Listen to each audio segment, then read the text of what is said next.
All right, so I had the fortune of doing some bad backside 360s the other day, and it made me wonder what was the difference between the bad ones and the good ones. So in this video, we're going to cross compare the two. I'm also going to go and talk a little bit about how we can go and transfer a backside technique into a backside 7 technique.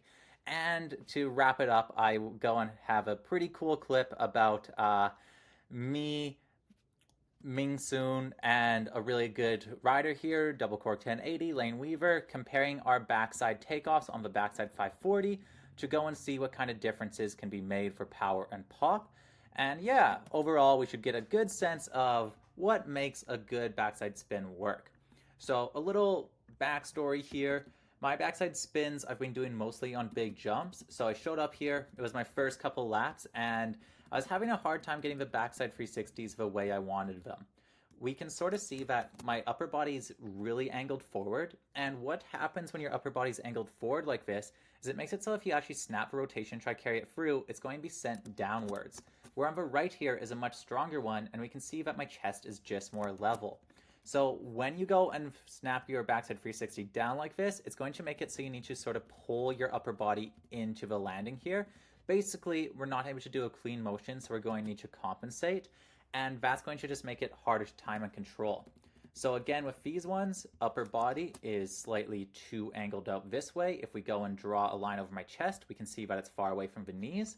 Where here, my chest is a lot more over top of the knees, and that's going to make it so my spin is a lot cleaner through. And when we look at the spin here, we can sort of see that as I'm throwing it, I'm going to take that back arm and immediately pull in, continuing that spinning momentum. And that's really the biggest difference here. When you're throwing a little bit down like this, you're not able to carry the momentum all the way through without going and cheating it a little bit.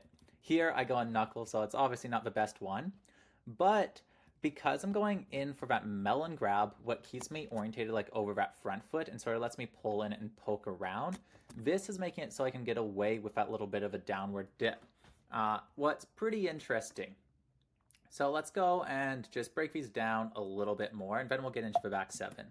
So first, looking at the setup carve, we can see that they're very similar, but on the one where I break up the waist, I'm actually taller in the legs. And this is something that I'm trying to get out of my riding, is sort of having my legs straight here. You'll also notice that I have a bit more bend in my front leg than my back leg. This is showing that I'm going and shifting my hips over to the front foot in order to try and initiate that heel edge turn.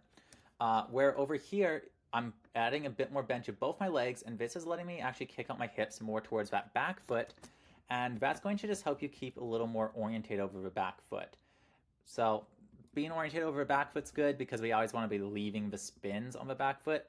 Both of these here, you can see I'm leaving a little bit early. And I'm sort of noticing this in my riding that I'm having the tendency to sort of pop and leave the lip slightly early. So we're going to address how to fix that. So now let's look at the wind-up position. I do a heel edge, toe edge, and you can see that as I transfer to my toe edge, I get that nice wind-up. And now let's compare these two positions here. So the biggest difference that I can really notice is I'm actually keeping a little bit more bend in my legs on the right here, and this bend is helping me keep my upper body more over top. Where my legs are slightly straight in this position, so that means I can't pull back my hips as much. So I'm actually having the same upper body angle here, but because I'm not as bend in the legs, my hips aren't pulled back as much, and therefore I'm slightly more angled forward. Then if we look at the throw, this is where we can really start noticing the difference. Because I'm angled forward, my throw is being set down to the ground instead of staying sort of chest level. And that's making it so as I take off, I'm completely angled this way, and we can actually see that I'm away from the center of my snowboard, where here I have a straight line over top. On a bigger jump that's kicking and trying to control speed, this is fine because through the air, the jump will kick you can come around, and this actually sort of lets you spot the landing sooner. Where being more vertical like this will make it so you actually have to rotate a little bit more on a bigger jump before seeing, and it doesn't give you quite as much micro control, but it's really what we want to be doing on these smaller jumps. So what's the slight difference here, and what's the takeaway that you can take into your riding? The takeaway is a little bit more bend of the legs can be useful because our main goal is to actually keep our chest upright through the full snap motion. 1 second. If we go and have ourselves too tall on the legs, that's going to make it so as we're on our toe edge, we're going to be sort of breaking. And if we throw on this, we can see that my arms are throwing downwards. And as my arms throw down, I'm going to be coming here. So that means I'll need to pull my upper body in and around like this. Because if we just keep on this angle, as we rotate, we're going to keep rotating really heavily over the heels like this. Sort of like we're doing a nose butter, right? If we're doing a nose butter, we'll set it over front foot, keep it there, and then nose butter around the whole way. But we sort of want our pivot point on the backside 360 to like start over my front foot and then like pull around through the back foot slightly to increase that motion. So what I'm going to try to incorporate on these smaller jumps is adding a little bit more bend to my legs so I can keep my chest a little taller. Keeping your chest taller makes it so as you throw your spin, it's no longer set down, so that makes it so you can continue the throw in the same way through the full motion. So if we're going and throwing with our shoulders down, as we throw, it's going to be up, so that means we're going to need to try pull it back down, but if we keep our chest a little bit more tall, it's going to let us go and rotate through. But there's a good reason why I spin the way I do on backside spins, because I've been doing it so long. So what is the benefit to a slightly more bent over position? And it's pretty simple. Less chance of catching a heel edge. On these jumps, I didn't really know the speed and I wasn't comfortable on them, and I felt like I was going too slow, and in a lot of the cases I was, so this was making me try to generate that extra height with my legs. And that brings us into the second problem of what was going on with my backside 360s here, and that is over popping the legs. When you over pop the legs like this and overextend it, first of all, it's going to make it so you're more likely to two-footed pop, because if your legs are extended, you're now out of room to push. If you can't continue pushing, you'd have nothing to maintain contact with the lip, so you're going to naturally come up. Because a jump's kicky, it's kicky the whole way, so it's actually really easy to pre-spin, and it's not too negatively impacting. And the thing with the front body hinge is if you feel like you're pre-spinning, if you feel like you're coming a little bit early, this is just going to ensure that you don't catch your heels by popping a lot more. Where keeping yourself a bit more over top, you can see that my legs need to stay a little bit more bent to do this. That's because if I tried to go and extend more from this position without leaning forward, it'd have a chance of switching me to flat base, but might not necessarily be a problem. But if you're too flat base, you're not going to have that grip, so it can only be very subtle. The other thing that I'm noticing here is I'm going and having my head rotate a little bit too early. See how as the nose of my board is here, my head is now pointing out in front of me? We really want this to just be legged behind a little bit more, because if you start rotating your head too soon, it's going to make it so you can't really see where you are, and then you're just sort of guessing. If you ever like blindfolded or it's super dark and you try to walk through the stairs and you're timid, that's sort of what's happening here. I can't see where I am enough of a controlled motion, so I'm trying to feel it out without seeing, and that's going to make me take a more safe approach and break up the waist a little bit, because now I'm worried about catching that heel edge a little bit. Where here, I'm still doing it a little bit, but slightly better at being patient and keeping the eyes forward, and that's making it so I can be more confident on that edge and on that throw, allowing me to stay a little more flat base and come around. So that's the little thing I noticed on the backside 360. Now let's compare the backside 360 takeoff towards the backside 720. Alright, so on the left here is probably the best backside 720 I've done of the year, and on the right is backside 360. So if we go and look at the snaps, we can see that this is actually a lot more similar to like what I was calling my mistake backside 360s. And that's because on a back 7, we can get away with a lot more angle of the upper body, because we sort of want to be in this position where we're slightly off axis on our snowboard here. So when we go and pull into the spin, we're just in a more comfortable rotation coming around. I'm not going to do a full tutorial on how to backside 720 here because it'll take a little bit too long. But basically the biggest difference between a backside 720 and a backside 360 is because we're rotating and spinning more, we can get away with more funk, more different axes, because we have more time to recorrect. So the biggest difference we'll see on a back 7 is we want to have our upper body and hips rotate more, also because we're trying to generate power. So on the backside 360, you'll see that I'm staying pretty orientated over top of that front foot, like the upper body's sort of hinged there, the weight's pretty centered. And then as I do the rotation, I keep it sort of centered and pull it slightly towards that back foot, and that's sort of the control we get. We want to go and start on our front foot orientated for the rotation, and then have it shift to the back foot.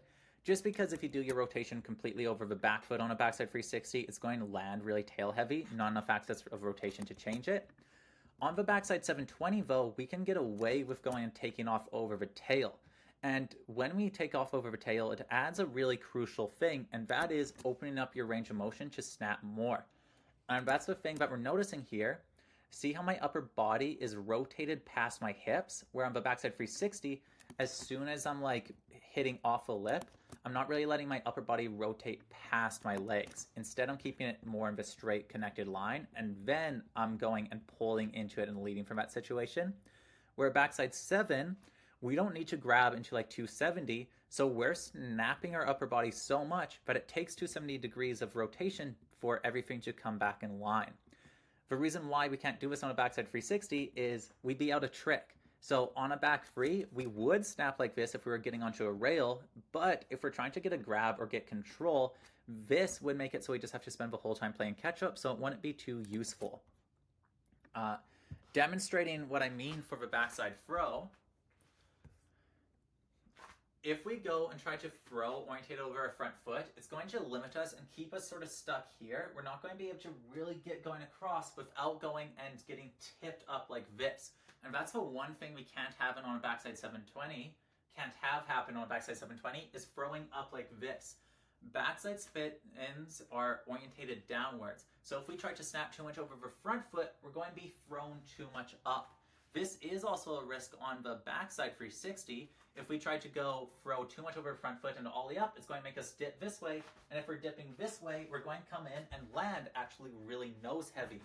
That's why even though we're taking off a little bit like towards the front foot on the back free, ideally on the back free, staggered towards the back foot, upper body here, so then we can go up and then use that motion to pull through. On a back 7, we want to be going and taking ourselves and throwing, rotating, and then pushing in this degree. So backside 360, we're trying to go and push off with that snap, finishing in like this position here, maybe like head here, you know, pretty neutral. So then we can go and pull into that spin for the second part. On a backside 720, if we try to pop here, we're now not going to be able to rotate to our tail. And if we try to rotate more, it's going to send us over, and this is what causes the most falls on back 7s.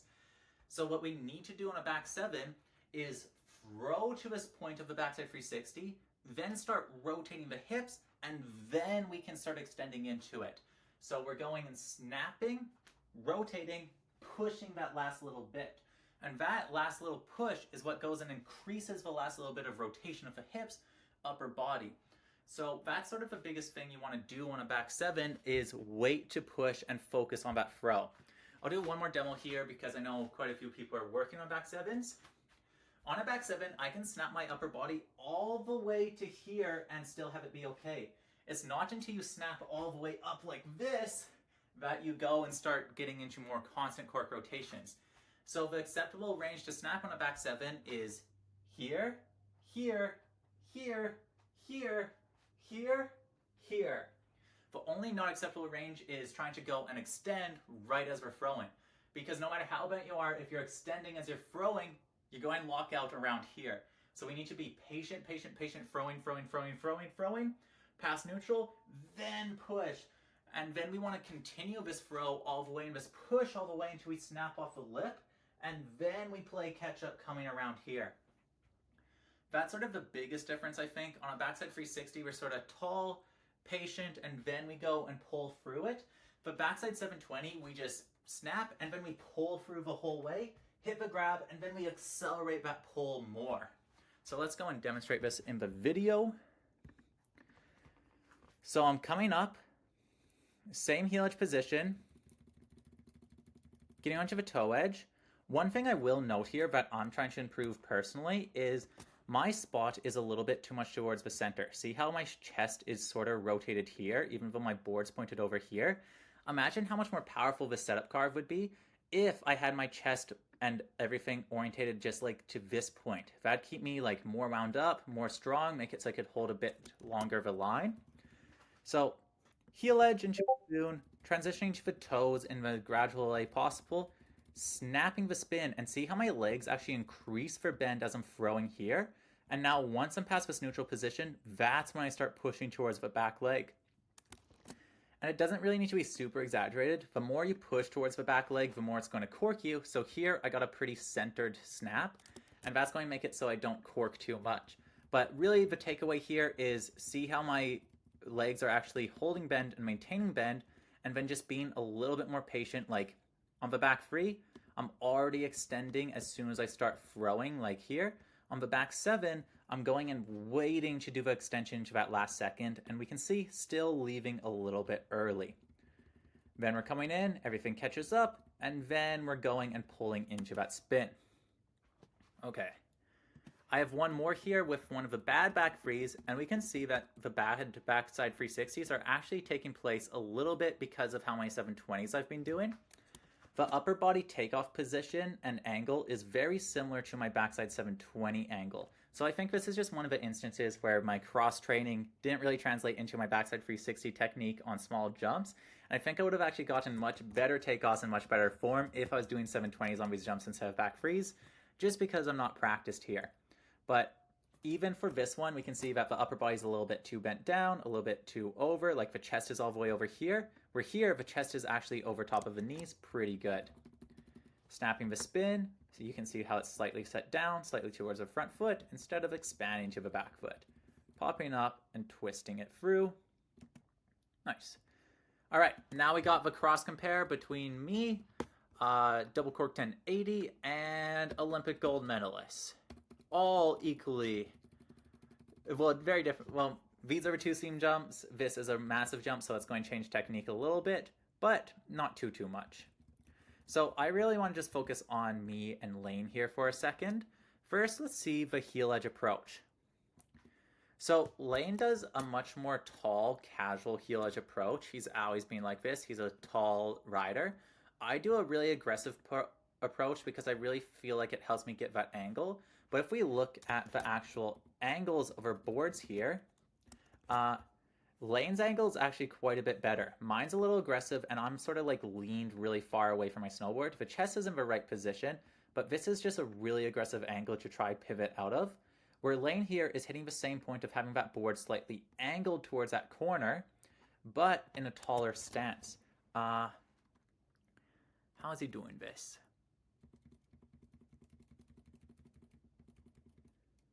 We can also see that his front arm's in a nice position here, back arm rotated. So yeah, really tall, casual stance. He's always been really casual like that. My stance is actually a lot more similar to Ming Sung. See how he has his self over coming in. The big difference here, and one of the reasons why my setup carve's bad here, is this jump has a really quick transition from like down into upwards. So he's able to do this stance and set it on a wider angle.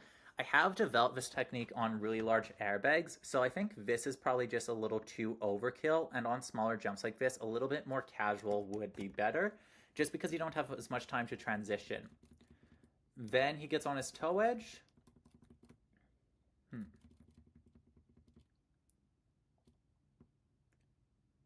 Sorry, I'm just looking at the subtle shift to his toe edge.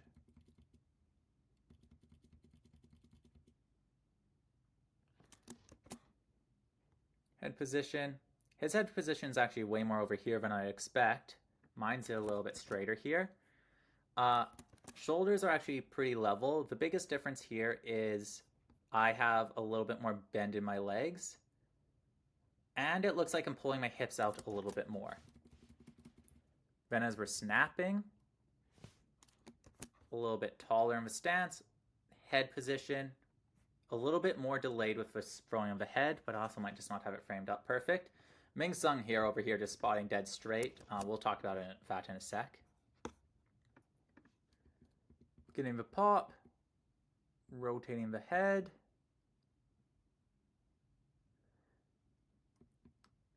Getting the landing really good. So there's sort of two different styles here going on for the backside 540.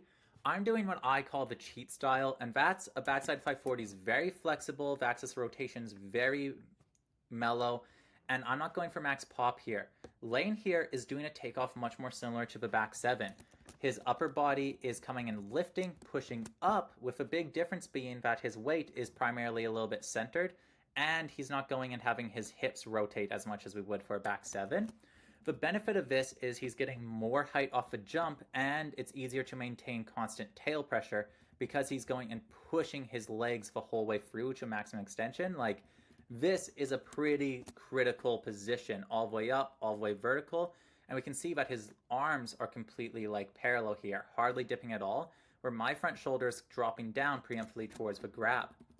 The benefit of my position is it makes it so I can instantly go and be in the position I want to be on the back five.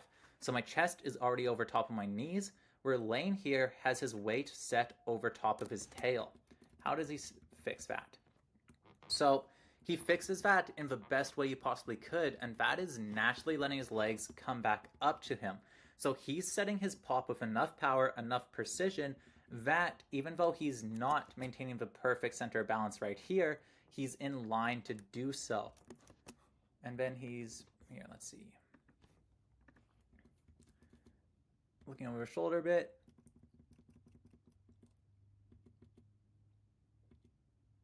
Looks like we spot the landing at pretty much the same time.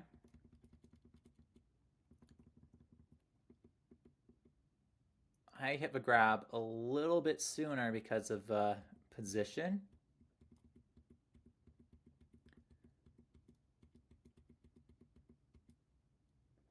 The big thing that I found really interesting about looking at Lane's spot here is he's not actually spotting the like knuckle of the jump. He's keeping his spot sort of forward, sort of like it would be on a backside 360. I sort of block with my arm here. But see how right here, my eyes are already getting tracking at the knuckle, looking back uphill, where he's sort of forcing his spot downhill still. This makes it so as he comes into the landing, look, he's still having his vision like downhill, where my vision's now shifting to uphill. Then when he lands, he's landing in that same like looking downhill position as board, where I'm looking back at the landing this way. This is something I'll have to study more because this technique obviously works really well with his landing. He goes and makes that impact and like gets it really clean and gets a cleaner landing than me. And I've been sort of finding that I've been having a bit of a hard time with under rotating my back thighs or just having to do a lot of impact and sort of breaking at the waist. We can see that we're both getting broken, but he's a little bit more vertical over top of his board. That's not even control it more. So that's the biggest difference I'm noticing here for like fundamental things, besides just like he's doing a better, more consequential pop, where I'm doing a bit more of a safety technique. And that's how he keeps his spot going downhill. Very interesting. Let's mental zoom into zooming here. Really relaxed position coming up, holding that edge that whole way, coming up, and we can see that he's getting actually a little bit more similar to a takeoff to mine. Upper body over. And the reason why he's doing it is really interesting. Oops. So the reason why he's doing it is because he's on such a big jump, he's actually going and keeping his head underneath, spotting down below. So that's making it so the spot naturally comes in really fast. Like he's spotting before he even hits that grab. And then he's able to hold that head position in exactly the same way. It looks really, really cool. Oh. And I think that's the key to like spotting back downhill like this. So like Lane's doing sort of a version of this where he's going and keeping his spot pointed downhill. But the reason why his spot isn't tracking towards a forward spot, I think, is because of how he's popping the spin.